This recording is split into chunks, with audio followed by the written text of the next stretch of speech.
Oswald, on a longtemps ces dernières semaines, vous êtes d'accord avec moi, mis en avant, même quand les résultats étaient des nuls, mis en avant la bonne série de 9 matchs sans défaite. Là, pour le coup, c'est 5 sans victoire. Est-ce que vous considérez que c'est grave?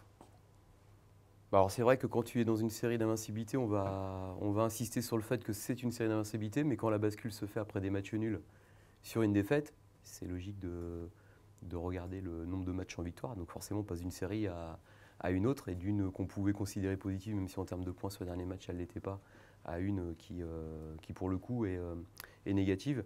5 matchs en victoire, oui, c'est une série qui n'est pas flatteuse pour nous et qui est largement insuffisante en termes de points. Il y a eu des virages et des moments où, dans cette série-là, on aurait pu basculer et la rendre intéressante. Je pense notamment au match de Brest, où on était, je pense, sur un match qui pouvait la valoriser énormément. On ne l'a pas su le faire pour les raisons que vous connaissez, avec un match qui s'est joué, je pense, sur une décision arbitrale. Et puis derrière, un nul à Orléans, qui est un résultat mi-figue mi-raisin. Et là, l'accident contre Nancy, où je pense que quel que soit l'adversaire en face, en entrant dans le match comme on l'a fait, en faisant la première mi-temps qu'on a fait, on était une équipe vulnérable. Donc on doit trouver les moyens de repartir sur quelque chose de beaucoup plus vertueux. Et quand on voit les équipes qui sont devant, elles sont peut-être pas flamboyantes, mais ça gagne et ça creuse l'écart sur vous. Comment vous analysez ça? Comment vous le vivez surtout? Bah en fait, je me rends compte que je pense que tout le monde s'en rend compte, et les coachs concernés dans les autres équipes qui sont au-dessus le disent. Il n'y a quasi aucune équipe en ce moment qui s'impose dans la facilité, que ce soit Brest, qui marque beaucoup moins de buts en ce moment et qui a des résultats qui restent cohérents, mais un peu plus difficiles. Il y a Metz qui est resté sur une série moyenne et qui a eu des difficultés à battre Béziers.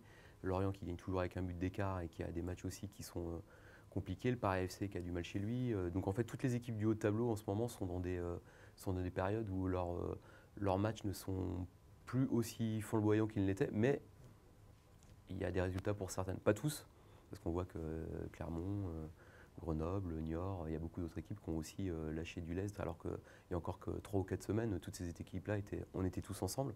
Donc c'est aussi une élimination qui se fait, non pas à travers le contenu, mais à travers les résultats. Il faut prendre des points en ce moment pour que la dernière ligne droite livre son verdict dans des périodes où certaines équipes retrouveront des couleurs dans le jeu et d'autres pas. Est-ce qu'il vous a fallu faire un gros travail de remobilisation après Nancy auprès de vos joueurs? Est-ce qu'il vous faut aussi les convaincre que c'est encore possible?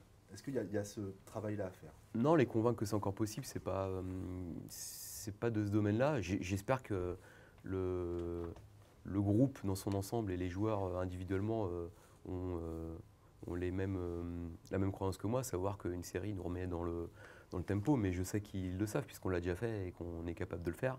Donc ce groupe-là a pour lui d'avoir un vécu en commun. Voilà, maintenant ça ne se fait pas en claquant des doigts.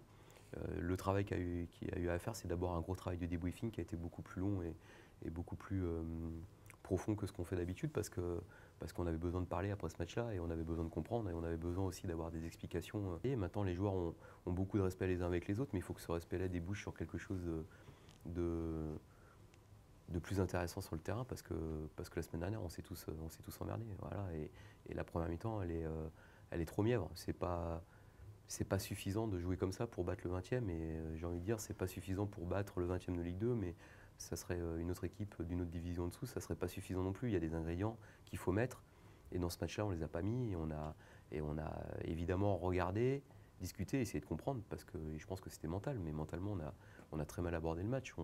On a laissé des distances de bloc trop longues, on n'a été pas suffisamment agressif.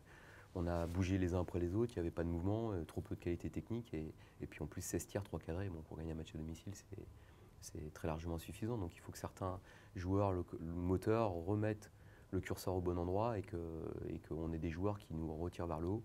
Et il faut se forcer dans cette période à le faire.